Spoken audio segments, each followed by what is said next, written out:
Hi friends, welcome back to my channel Munira's kitchen. இப்போ நம்ம கிச்சனில் சக்கை வச்சுட்டு கேரளா ஸ்டைலில் சக்கை தோரன் எப்படி செய்யறதுன்னு பார்க்கலாம். நல்ல டேஸ்ட்டாக இருக்கும். ஒரு வாட்டி நீங்கள் செஞ்சு பாருங்கள். இதை இப்போ நம்ம இதை மூக்காத சக்கை எடுக்கலாம். சின்ன சக்கை பழுக்கிறதுக்குள்ளே குட்டி சக்கையாக பார்த்து எடுக்கணும். நல்லா நல்லா வாஷ் பண்ணிக்கோங்க. வாஷ் பண்ணிவிட்டு இதை நீங்கள் கட் பண்ணணும். அதோடய காம்பை கட் பண்ணணும். ஒரே வெட்டலாம், ஆனால் கை போயிடும். அதனால் நம்ம இப்படி அறுக்கிறோம். கட் பண்ணிவிட்டு அதுக்கப்புறம் அது உள்ளே இருக்கிற அந்த பிசுனு மாதிரி வரும். அதெல்லாம் நீங்கள் நார் வச்சோ இல்லாட்டி டிஷ்யூ பேப்பர் வச்சோ எடுத்துங்க. ஃபஸ்ட்டு கையில் எண்ணெய் தடவிக்குங்க, இல்லாட்டி கை பூரா ஒட்டிடும். அதே மாதிரி இந்த மாதிரி ரெண்டாவது கட் பண்ணிவிட்டு பாருங்கள், உள்ளுக்கு கட் பண்ணந்தோறும் உள்ளுக்குள்ளே அந்த பசை வந்துக்கிட்டே இருக்கும். அதை கட் பண்ணந்தோறும் நீங்கள் அதை நாரை வச்சு க்ளீன் பண்ணிக்கோங்க. க்ளீன் பண்ணிவிட்டு அதுக்கப்புறம் இதை நம்ம பீசஸாக வெட்டிடலாம். வெட்டிட்டு நல்லா கழுவிக்குங்க. நம்ம வேறு பாத்திரத்தில் போட்டுட்டு நல்லா 2-3 வாட்டி நல்லா கழுவுங்க. கழுவிட்டு நம்ம ஒரு குக்கர் எடுத்து கொஞ்சம் தண்ணி ஊற்றலாம். ஊற்றிட்டு இந்த கட் பண்ண பீசஸ் எல்லாம் அதில் நம்ம போட்டுக்கலாம். போட்டுட்டு கொஞ்சம் மஞ்சள் பொடியும் தேவைக்கு தகுந்த மாதிரி உப்பு ஆட் பண்ணி ஒரு வாட்டி நல்லா குலுக்கிட்டு நம்ம குக்கர் போட்டு மூடி வச்சிடலாம்.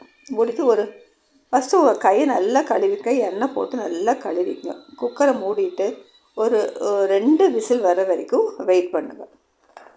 இப்போ நம்ம திறந்து பார்க்கலாம். இப்போ நல்லா வெந்திருக்கும். நம்ம கத்தியோ இல்லாட்டி ஒரு ஸ்பூனோ வச்சு நீங்கள் அதை குத்தி பாருங்கள். அது நல்ல சாஃப்டாக இருக்கும். அப்போ அது வெந்துருச்சுன்னு அர்த்தம். அதுக்கப்புறம் நம்ம அதை தோலை கத்தி வச்சு அதை நீக்கிடலாம். அந்த மாதிரி நமக்கு நீக்கலாம். இது வேக வைக்காமையே சிலவங்க கட் பண்ணுவாங்க, ஆனால் ரொம்ப கஷ்டமாக இருக்கும். அது குத்தி மெல்ல அந்த இதெல்லாம் மேலே இருக்கிறதெல்லாம் எடுக்கணும். இது நம்ம ஈஸி மெத்தடு. நான் ரெண்டாவது கட் பண்ணி காமிக்கிறேன். இந்த மாதிரி இப்போ ரொம்ப ஈஸியாக இருக்கும் இந்த மாதிரி கட் பண்ணால். இப்போ எல்லாத்தையும் இந்த தோலை சீவிட்டு நம்ம வேறு பாத்திரத்தில் எடுத்து வச்சிடலாம். எடுத்து வச்சுட்டு நம்ம கட் பண்ண இதை நல்லா ஒரு அம்மிலேயோ இந்த மாதிரி இடிக்கல்ல வச்சு இடிக்கணும். ரொம்ப இடித்து அதை சாஃப்ட் ஆக்கிடாதீங்க. ஜஸ்ட்டு இந்த இதெல்லாம் வர்ற மாதிரி இந்த மாதிரி இடித்து வச்சுக்கோங்க. இடித்து வச்சுட்டு பாக்கி எல்லாமே நம்ம அதே மாதிரி ஃபுல்லாக இடிச்சிட்டு வேறு பாத்திரத்தில் நமக்கு எடுத்து வச்சிடலாம். இதுக்கு நம்ம ஒரு மசாலா தயாரிக்கணும். பாருங்கள், இந்த மாதிரி தான் நமக்கு செய்யணும். எதெல்லாம் இருக்க மாதிரி வைக்கணும். இப்போ கொஞ்சம் சின்ன வெங்காயமும் ஒரு 10 சின்ன வெங்காயம் எடுத்துக்கோங்க. ஒரு 5-6 பூண்டு அதை மாற்ற எடுத்துகிட்டு அதே மாதிரி சதைச்சிக்குங்க. அதை அம்மிலையும் இந்த மாதிரி இடிக்கல்ல வச்சு சதைச்சிடணும். சதைச்சிட்டு அதையும் நீங்கள் வேறு பாத்திரத்தில் மாற்றி எடுத்துக்கோங்க. மாற்றிட்டு இப்போ நம்ம இதை தாளிச்சிடலாம். வேறு ஒரு ஃப்ரை பேன் எடுத்துக்கோங்க. ஃப்ரை பேன் நல்லா காஞ்ச பிறகு தேங்காய் எண்ணெய் கொஞ்சம் தாராளமாக ஊற்றிங்க. ஒரு 3 டேபிள் ஸ்பூனாச்சும் ஊற்றுங்க, நல்லாயிருக்கும். அது கடுகு போட்டுங்க. கடுகு பொட்டிச்ச பிறகு கருவேப்பிலை நம்ம ஆட் பண்ணிக்கலாம். இப்போ சதைச்சி வச்சுருக்கிற வெங்காயமும் இந்த பூண்டும் அது கூட ஆட் பண்ணிக்கலாம். கொஞ்சம் கலர் மாறும். அந்த சமயத்தில் நமக்கு தேவைக்கு தகுந்த மாதிரி மிளகு பொடி 1 ஸ்பூனோ இல்லாட்டி 2 ஸ்பூன். நான் வந்து 2 ஸ்பூன் தான் போடுறேன். கொஞ்சம் காரம் எனக்கு வேணும்.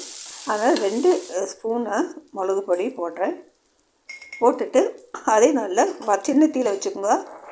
அது நல்லா வதக்கிட்டு அதுக்கப்புறம் ஒரு 1/2 மூடி தேங்காய் நல்லா இருக்குதுங்க ஆட் பண்ணால். அப்போ 1/2 மூடி தேங்காய் அது கூட போட்டுட்டு நல்லா அதையும் கொஞ்சம் லேசாக வதக்கிட்டு நம்ம சதைச்சி வச்சுருக்கிற அந்த சக்கையை இது கூட நம்ம ஆட் பண்ணிக்கலாம்.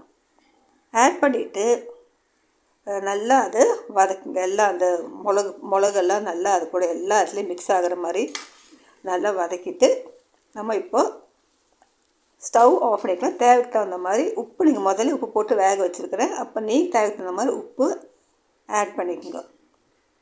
ஆட் பண்ணிட்டு நல்லா மிக்ஸ் பண்ணிக்கோங்க. அவ்வளோதாங்க நம்மளோட சூப்பரான சக்கை தோரன் கேரளா ஸ்டைலில் ரெடி ஆகிடுச்சு. எனக்கு வீடியோ பிடிச்சிருந்தா லைக் பண்ணுங்கள், ஷேர் பண்ணுங்கள். என் சேனலில் புதுசாக பார்க்குறேங்க ப்ளீஸ் சப்ஸ்கிரைப் பண்ணிக்கோங்க. Thank you friends. நான் அடுத்த வீடியோவில் பார்க்கலாம். பாய்.